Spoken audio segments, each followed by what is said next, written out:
payador Carlos Molina nació el 11 de septiembre de 1927 en la ciudad de Melo. Firme en su convicción libertaria, rebelde en la improvisación, frecuentó con su guitarra y su copla desde las pulperías hasta diversas universidades del mundo. Hay una juventud que se impulsa, hay una juventud que se avanza, hay una juventud que anunciona que hay otra juventud que restaurar. Hay una juventud envejecida,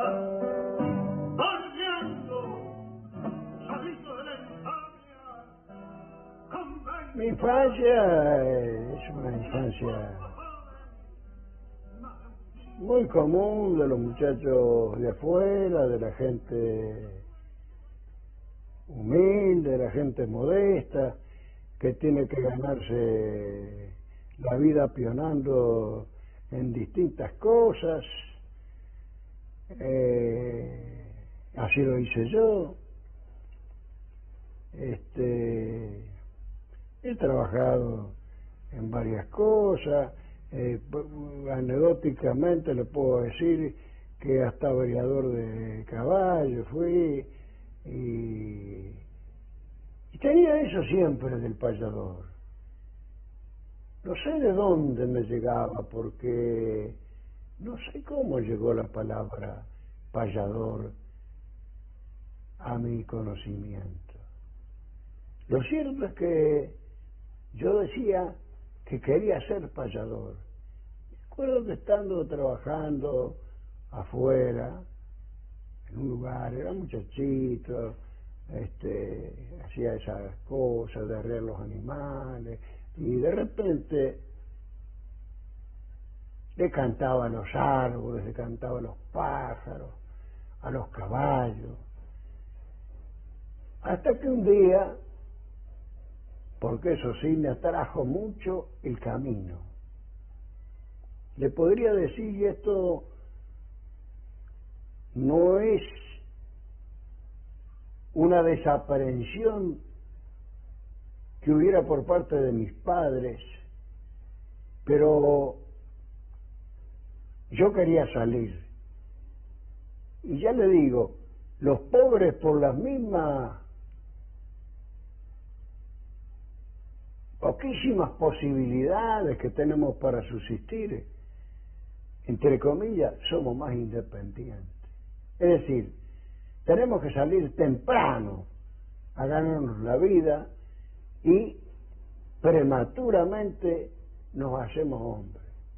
Así que, por ejemplo, yo le diría que un poco me crió mi madre y otro poco me crió el camino.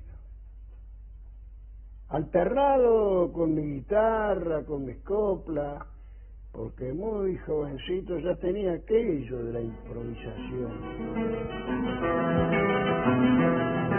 Y yo no sé si soy bueno, no sé si soy regular, pero en cuestión de cantar y en cualquier terreno, canto libre, sin freno, un rumbo limpio de caraza, ya de surgir sin mordaza, porque es un timbre de honor, el canto del payador que representa mi raza. Bueno, yo quisiera destacar una cosa que me es profundamente querida, entrañable. Yo creo que esto de la copla también la heredé de un abuelo mío, mi abuelo materno, don José María Coitiño, que según la gente decía era un gran payador.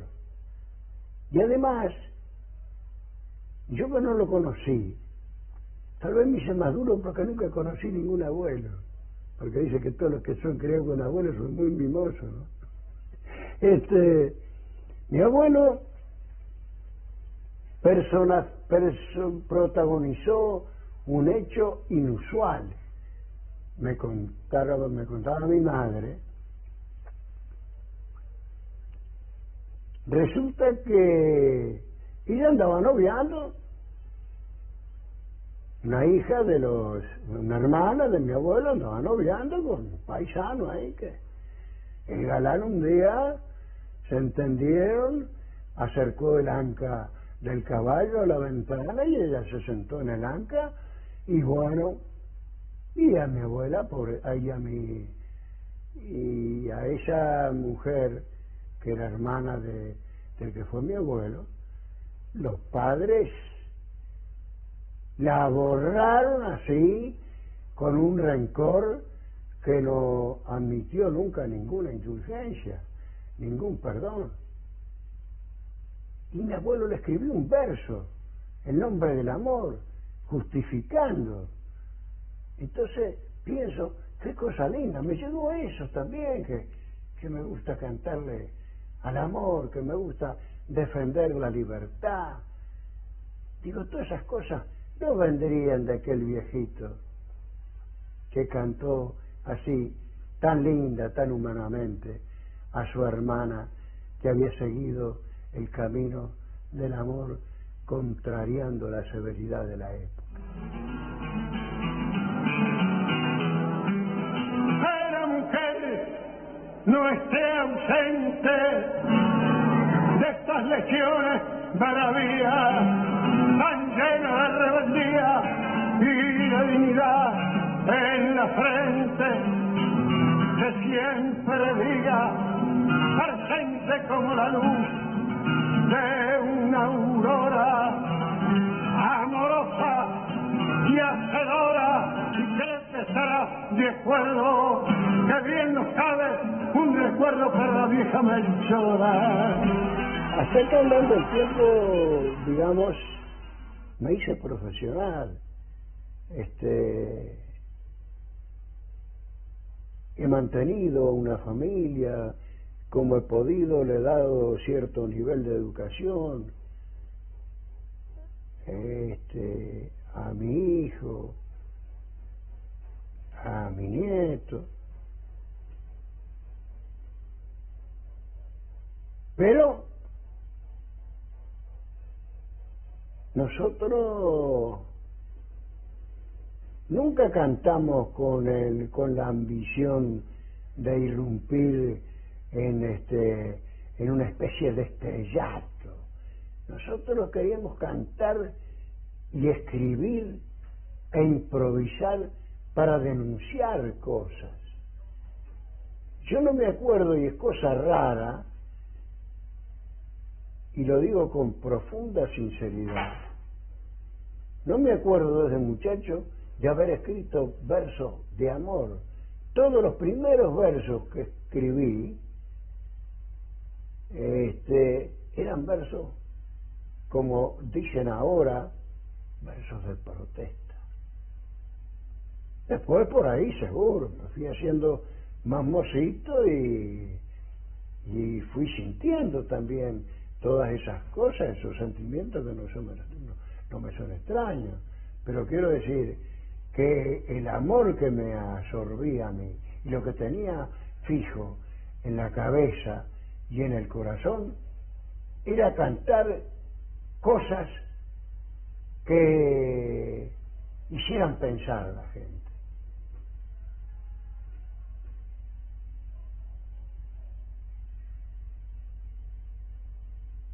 Nunca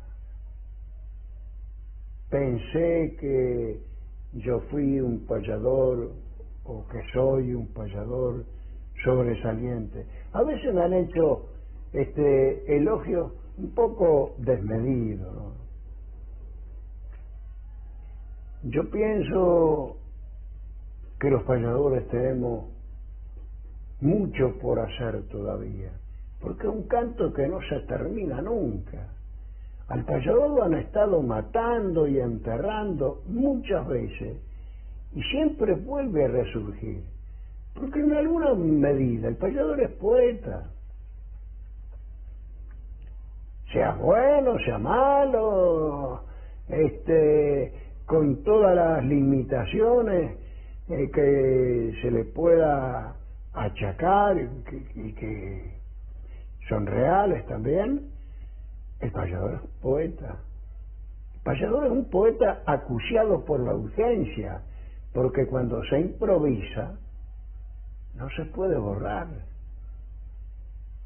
Pero el payador, que tiene un concepto de lo que es el canto del payador, que está avalado por la más rica y por la más linda historia, la cosa épica del canto. Bartolomé Hidalgo, el primero, fue el cantor de Artigas, y nosotros no podemos ser cantores de pasatiempo. Nosotros tenemos que mezclarnos con la gente y hacer nuestras las palabras de aquel hombre patriarca del canto y muy medular, que dijo: yo no traiciono a los míos por palma ni patacones. Y si el cantor, si el payador, digo, no tiene esa concepción, no tiene esa visión de que su canto también es una especie de misión, en el sentido más noble y más viril de la palabra, porque sin atisbos de machismo, pero parecería que el canto del payador es un canto macho, por más que ahora hay muy buenas payadoras, hay mujeres muy buenas payadoras también. Su lucidad, inteligencia del nativo de la sierra, lazo cortado en la guerra, pero con cuyo temblor hay un canto aguantador por la imagen de mi tierra.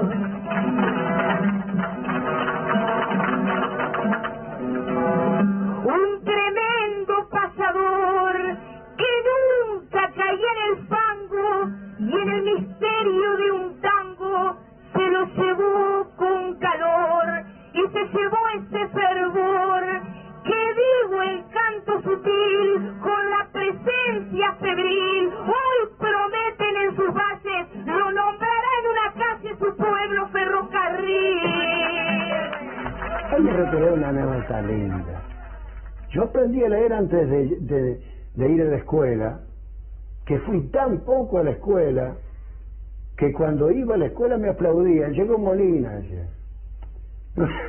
No sé si no me hice cantor porque le tomé amor a los aplausos ahí con los muchachos de la escuela.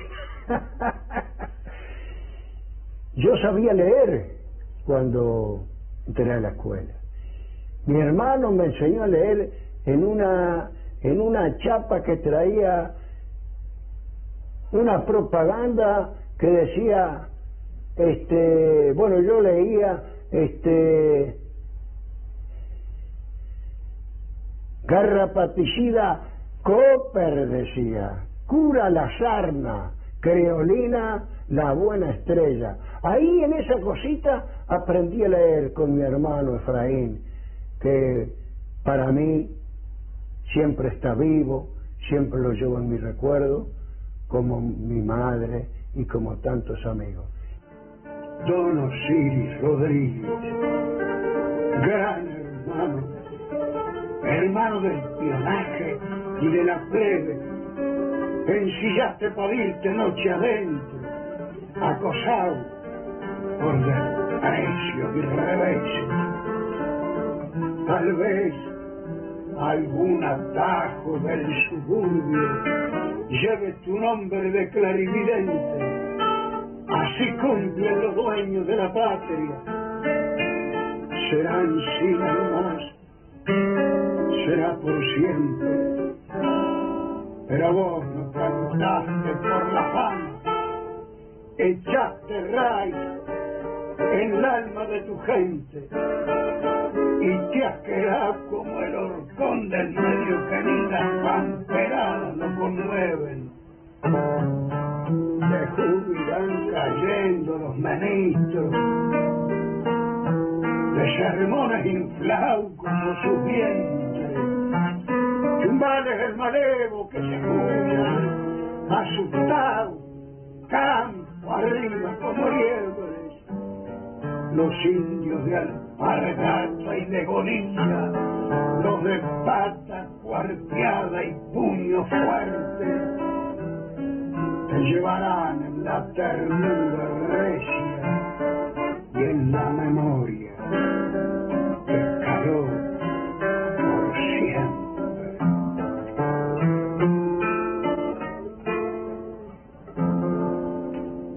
Muchas gracias, Santiaguito.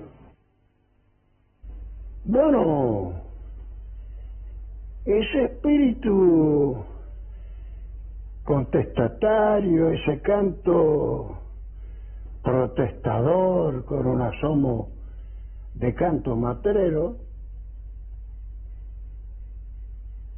nosotros que nacimos en un lugar rodeado de terratenientes, con la leyenda todavía, la leyenda y la realidad golpeante de los caudillos, porque Cerro Largo fue tierra de caudillos. Aparicio Saravia, Justino Muniz y otro un poco menos notorio que ellos.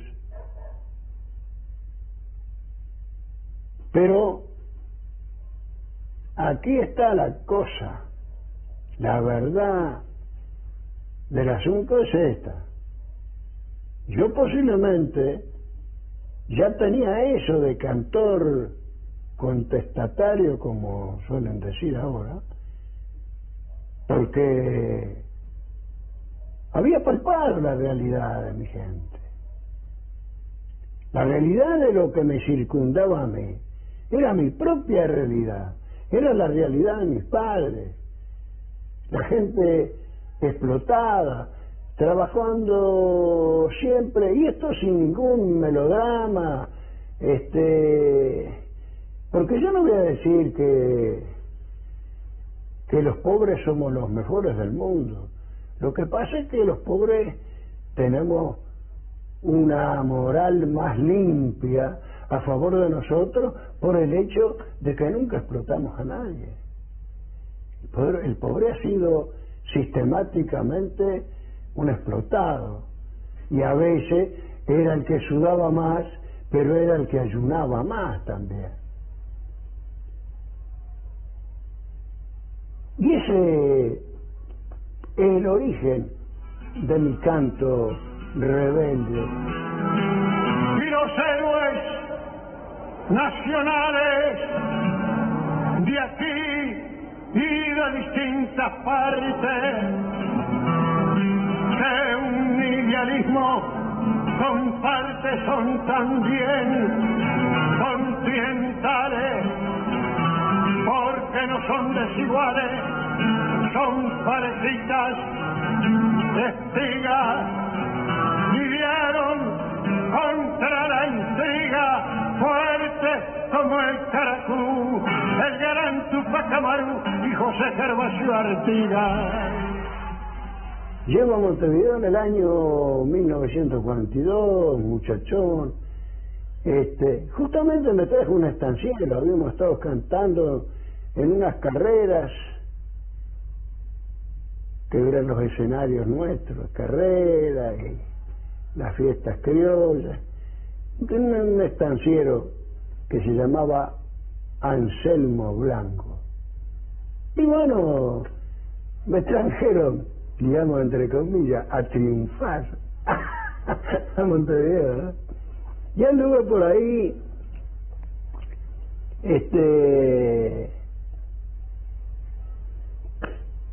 recorriendo y bueno, después conocí acá un hombre que se llamó Evaristo Barrios. Fue el hombre, uno de los hombres que primero grabó en el Río de la Plata. Era un payador y poeta notable. Pero la cosa no anduvo muy bien. Volví a irme, después regresé a Montevideo y ya le digo, anduve trabajando en distintos trabajos, no me iba muy bien en lo que se refiere a la cosa económica, ¿no? Entonces se me enferma un hermano mío en el año 48 y yo vine con mi madre a acompañar a mi hermano, que lo perdí en un hospital que ahora ha desaparecido, que se llama el Fermín Ferreira. Mi hermano tenía 27 años, quedó vacilar. Y bueno, y ahí conocí a mi compañera, la que ustedes conocieron esta mañana, Alba Aurora Arellano, hermana a la vez de otro payador, del payador Aramís Arellano, que hace 6 meses que lo perdimos. Y bueno, y empecé a insertarme acá en el ambiente de payadores y alternar con otra gente también, incluso me acuerdo que una ocasión intervine con el Teatro El Galpón, que lo dirigía don Atahualpa del Chopo, un hombre que dirigía mucho ahí las obras que se llevaban a cabo. Nosotros, es decir, casi la mayor parte de la obra Juan Moreira, la narración de la obra Juan Moreira, los personajes se movían a través de los versos que había escrito yo. Ahí había gente de mucho valor intelectual, pero yo posiblemente juzgaron a ellos que manejaban mejor la cosa popular, ¿no? Quedaron muy contentos conmigo. También tuve lo que no deja de ser un honor de intervenir en una exposición que hizo de su poesía don Pablo Neruda. Y bueno, como le digo, todas esas cosas que dan relieve brusco de un cantor que empezó cantando en los fogones. No alcancé a ser nunca cantor de comité. Nunca fui cantor de comité, ni cantor de caudillos, ni cantor de los poderosos. Tengo el orgullo de tener una guitarra que no se alquiló nunca, de tener una copla que marchó conmigo vertical y libertaria. Nazo cercado en la guerra, pero con cuyo temblor hay un canto aguantador por la imagen de mi tierra. Cuando irrumpe aquello del canto que se le denominó canto popular, me parece que los cantores cumplieron una función eficacísima, valerosa. Claro está que estaban los auténticos, los que estaban jugados, los que sentían el compromiso de su canto. Y muchos, como se dice comúnmente que se subieron al carro y después desaparecieron. Eso que tiene una especie de mimetismo, ¿no? Adquieren el color del medio. Ahora, con respecto a los payadores, a mis colegas, no soy quien yo para enmendarles la plana. Ellos son dueños de hacer lo que quieran, lo que gusten. Pero en realidad, en rigor de verdad, yo difiero un poco en general con la concepción del payador, porque no sé si habría que hacer algunas restringidísimas excepciones. El payador tiene que romper la cuestión de ese rutinarismo que lo empantana en un pasado anacrónico, en un tradicionalismo vacío, puramente vistoso, de cantarle al caballo lustroso de los patrones, en fin, de ese tradicionalismo de afiche para que admiren los turistas. Les vuelvo a repetir este concepto, pero esto es una concesión muy particular que no pretendo imponérsela a nadie. Por ejemplo, nosotros tenemos, estoy en una asociación que se llama Agrupación de Payadores Orientales Bartolomé Hidalgo. Excelentísimo compañero, pero no cabe duda, obviamente, que todos pensamos distinto y todos tenemos una concepción muy diferente de la payada. Yo no quise ir a cantar al Palacio Legislativo, no quiero ofender a nadie, pero yo entiendo que el canto nuestro no se puede partidizar. Se puede hacer una obra muy noble, muy digna, sin partidizar el canto. Nosotros tenemos que mezclarnos con las organizaciones sociales, con el pueblo trabajador, con la gente que trabaja en la cultura, que enseña. Por ejemplo, ir a cantar a la Universidad de la República es mucho más honroso que ir a cantar al Palacio de las Leyes. Eso es lo que piensa Carlos Molina. Y no me meto a censurar a nadie por esto. Pero vuelvo a repetir que para ser consecuente con el canto del payador hay que decir: soy un cantor matrero, soy un cantor sin dueño. Mi canto no tiene amos. No postró su guitarra libertaria en los mármoles fríos de un palacio, solo la turba inara y mercenaria rueda sin horizonte en el espacio. El payador, como dicen en Centroamérica, es un cantor controversial, un cantor de porfía. Entonces, la payada, cuando no es una payada puramente amistosa, fraternal,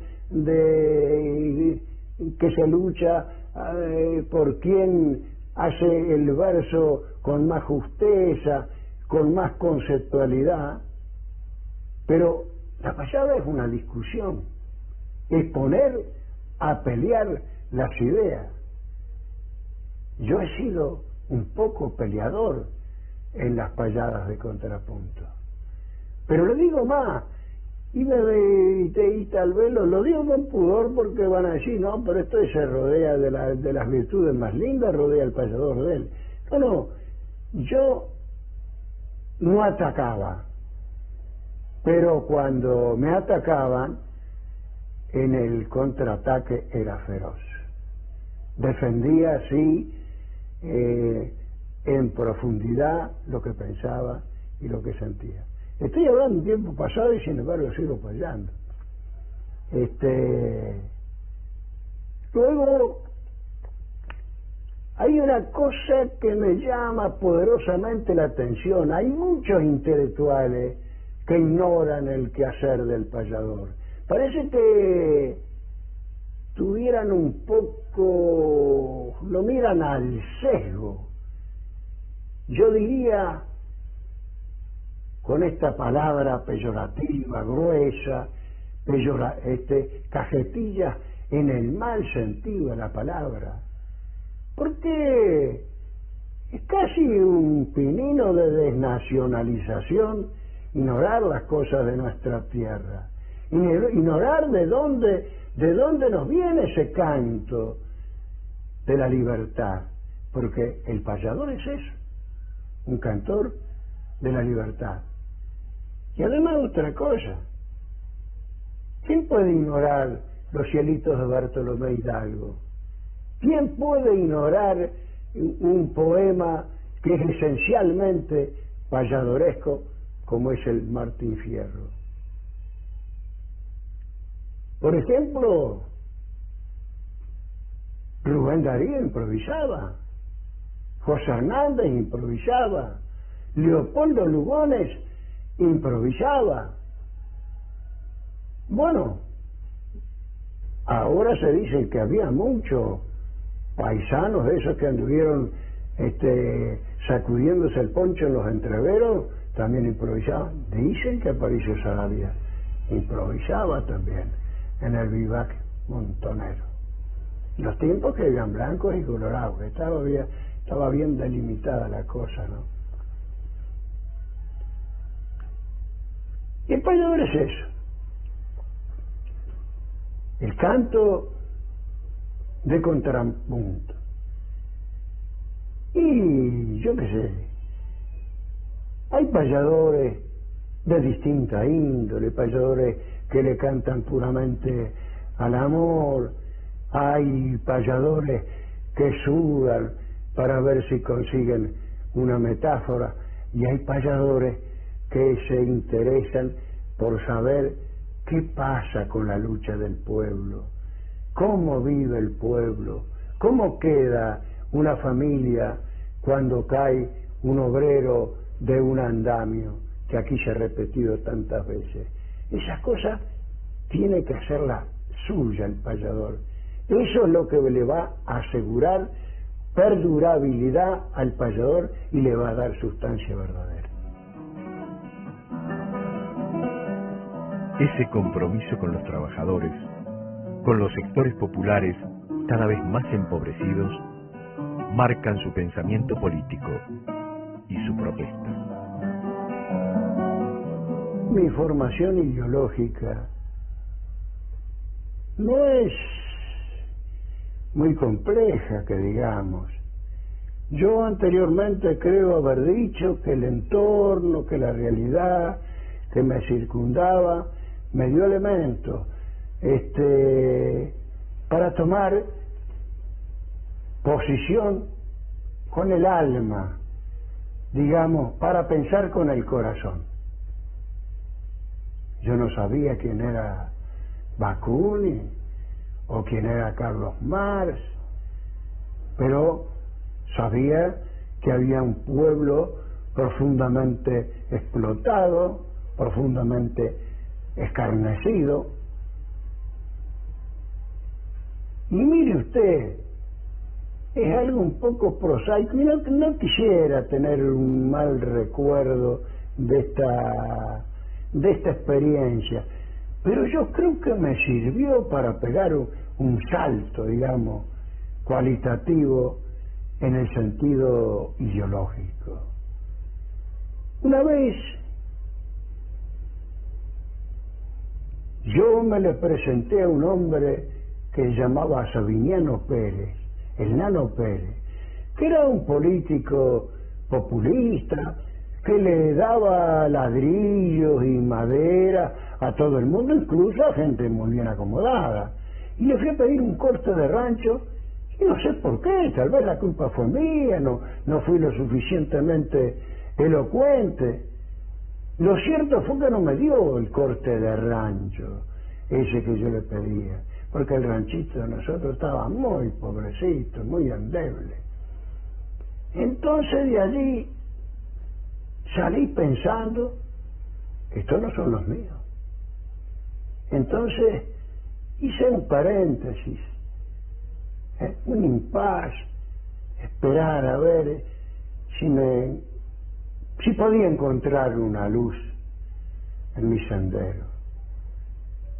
Y ahí hablé con la gente.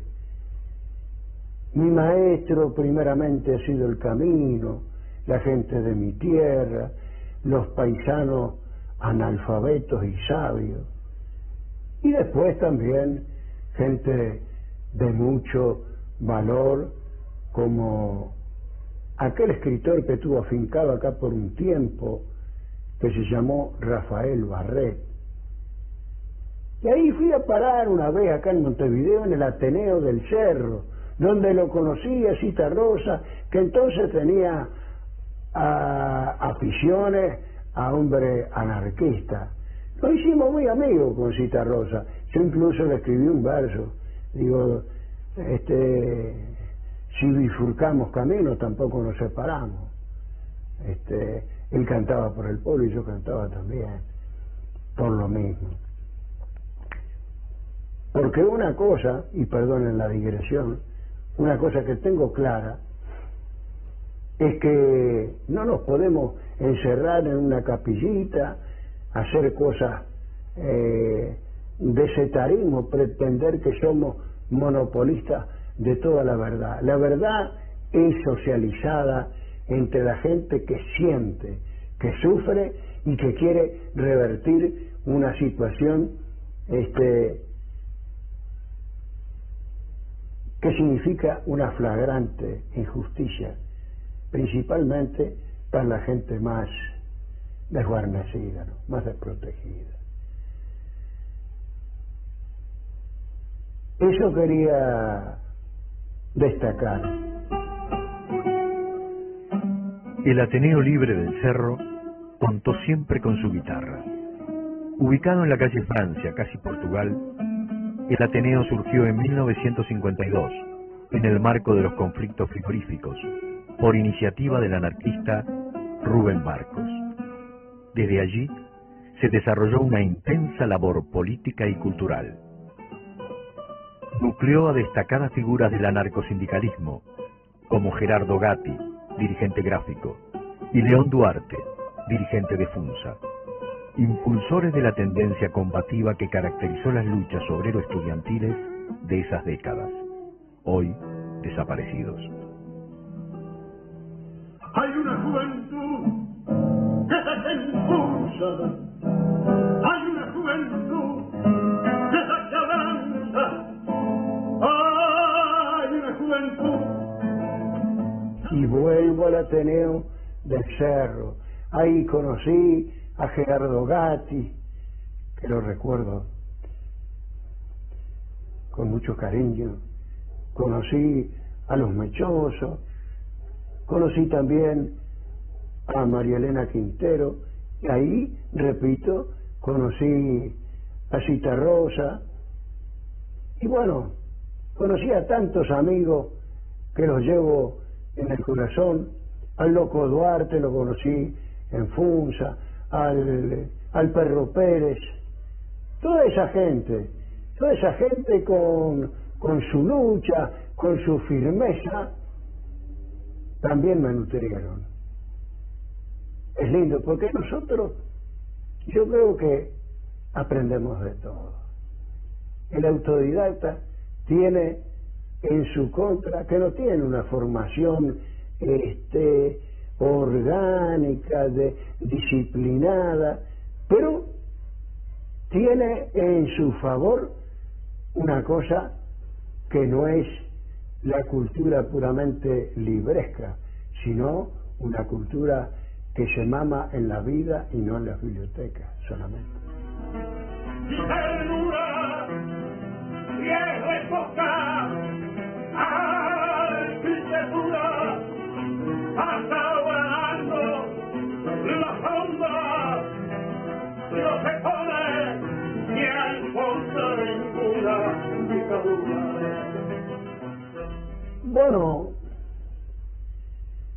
hablar de la gente de Funza, hablar del Ateneo Libre del Cerro, es casi hablar de una misma cosa.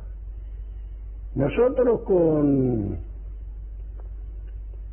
los Mechosos, con Gerardo Gatti, con el loco Duarte, anduvimos juntos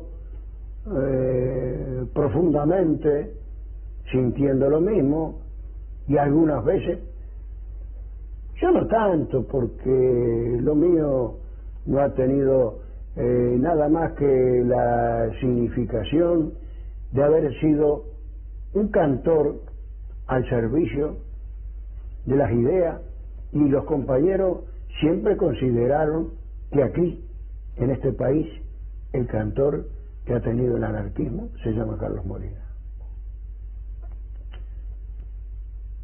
Por ejemplo, hablar del Cerro. No hubo caminata, no hubo huelga que enfrentara el Cerro que no contase con mi guitarra, que no contase con mi copla. Yo escribí hasta manifiestos en verso que salieron en algunos periódicos. Hice caminatas, largas caminatas de a pie con los obreros, desde Fraivento hasta acá Montevideo, con los cañeros. Todas esas cosas, lo digo con orgullo, pero no para rodearme de una aureola que nadie me vaya a hacer un elogio, porque eso lo doy por muy bien pagado, ya que siempre hice lo que quería, siempre hice lo que pensaba, hice lo que profundamente sentía. Y en ese plano, estos compañeros que me nombran ustedes, que me recuerdan ustedes, fueron entrañables compañeros, y dicho sea con la mayor modestia, pero ellos sabían que Carlos Molina nunca los iba a traicionar.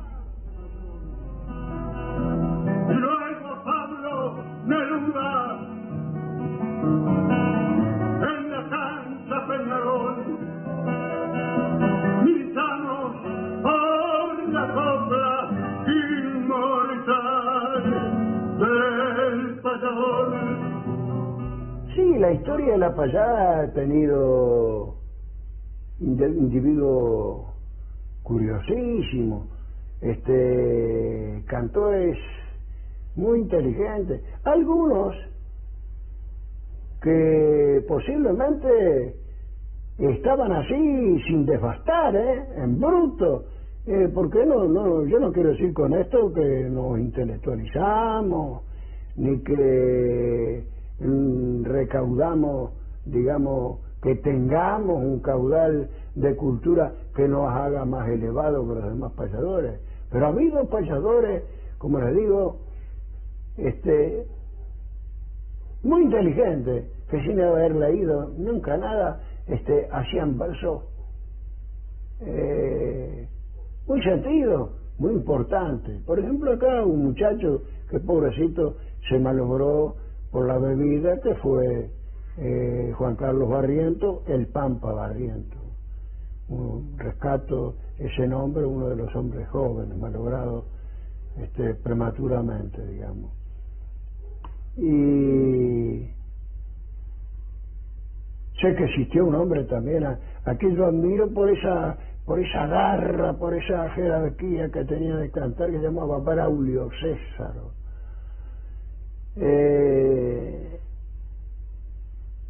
Dicen algunos que las payadas que hacíamos con Aramís Arellano, Don Atahualpa del Chopo nos hacía, dice, pero una vez que medio tuvimos una diferencia con mi cuñado, porque eso sí, andábamos por rumbos diferentes, ¿no?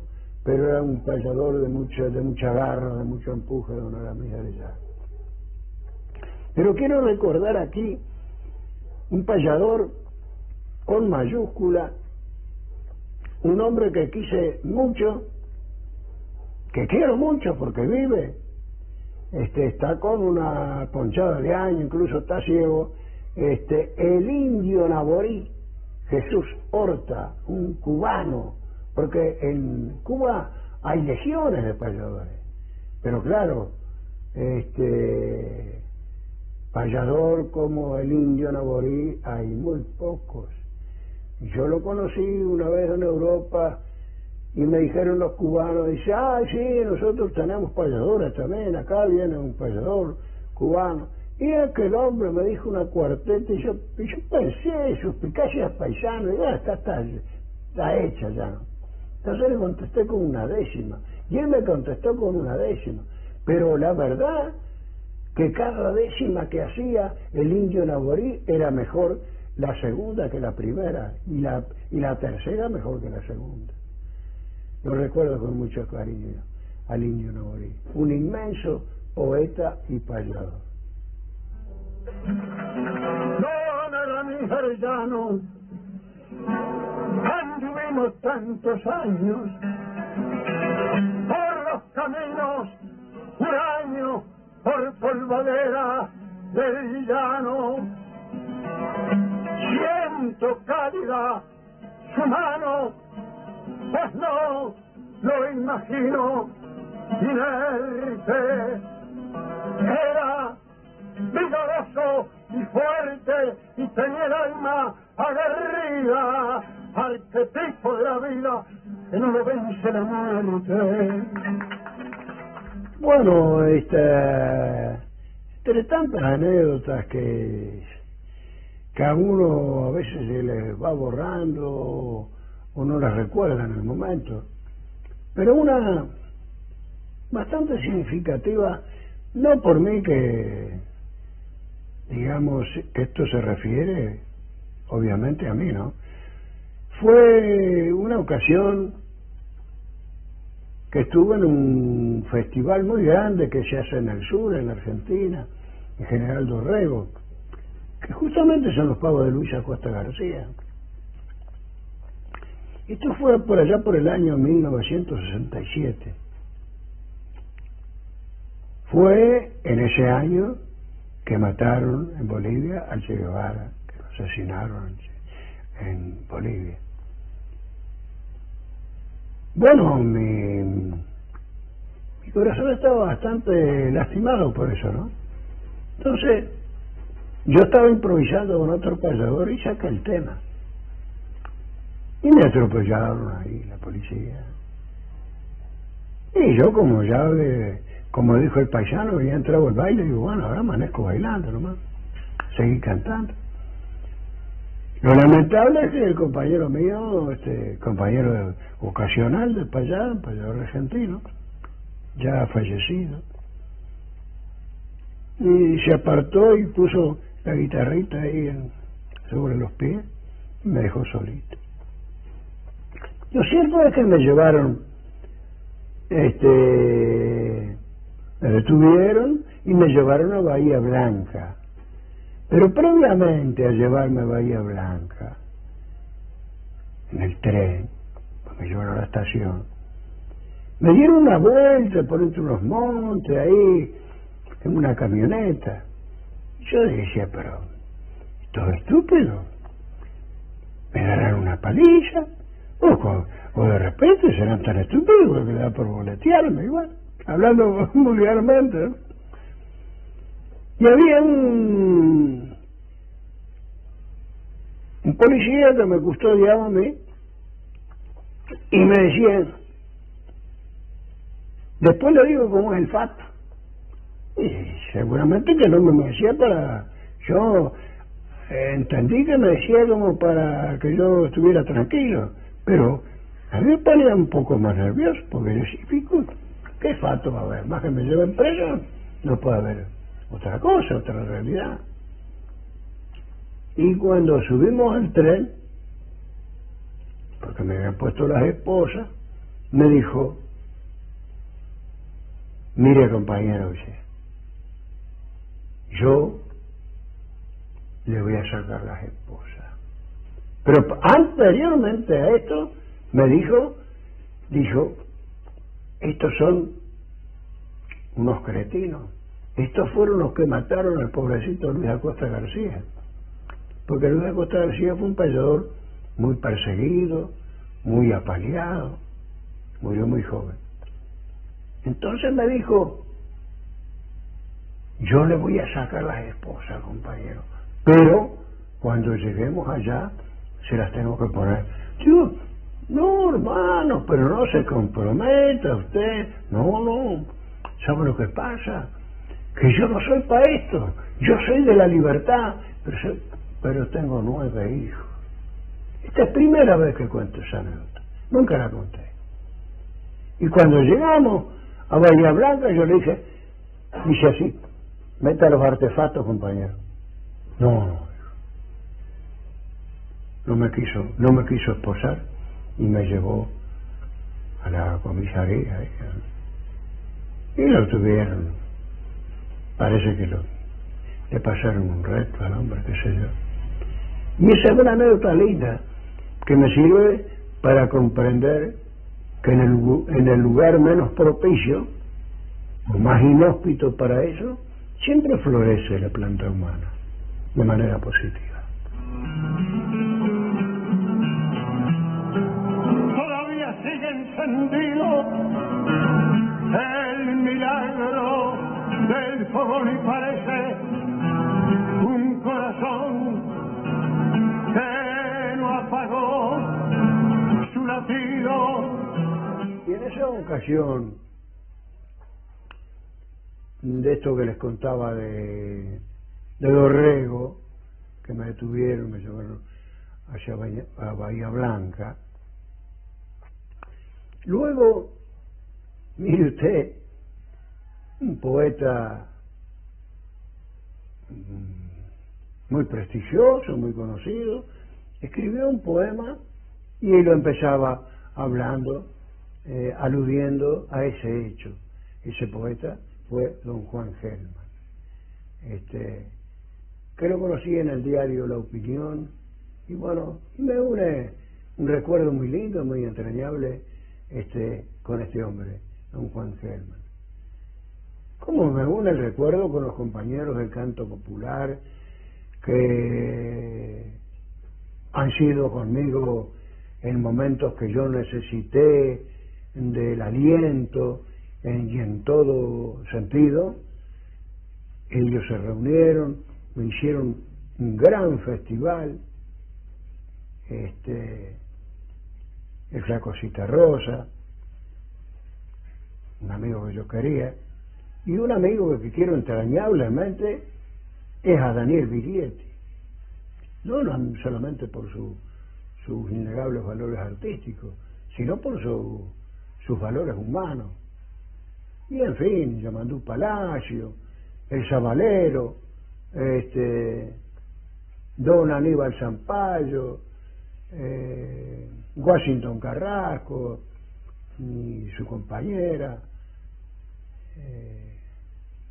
Con todos estos amigos me une un vínculo inseparable y un recuerdo que me nutre el alma y que me hace ser un cantor más gallo todavía.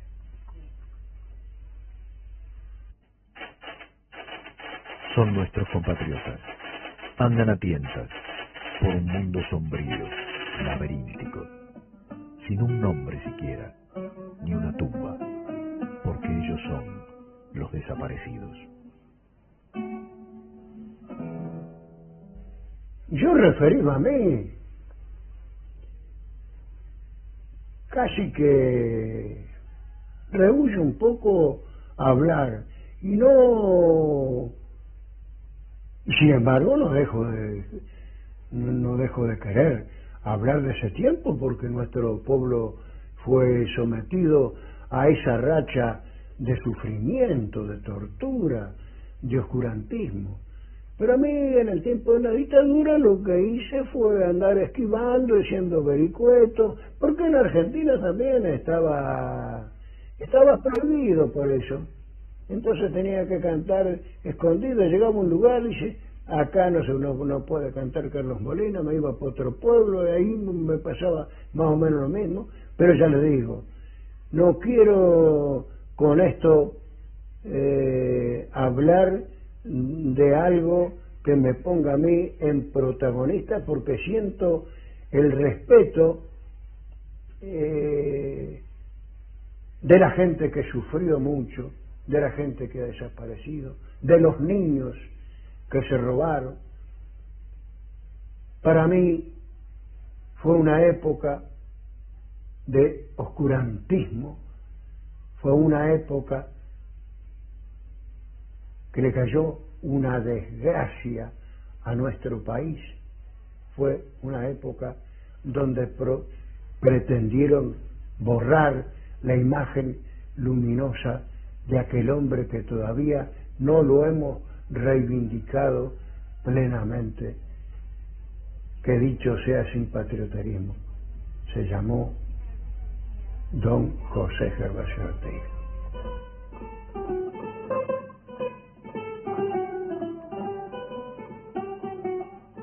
Carlos Molina falleció el 30 de agosto de 1998, pocos días después de realizada esta entrevista. A su familia, nuestro saludo.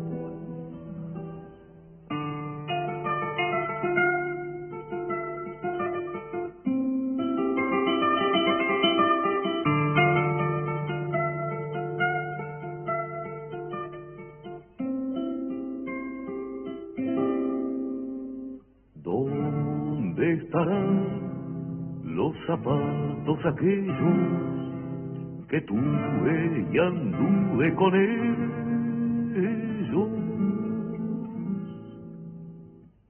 ¿Dónde estarán mi cuchillo y mi onda, el muchacho que fui, que responda?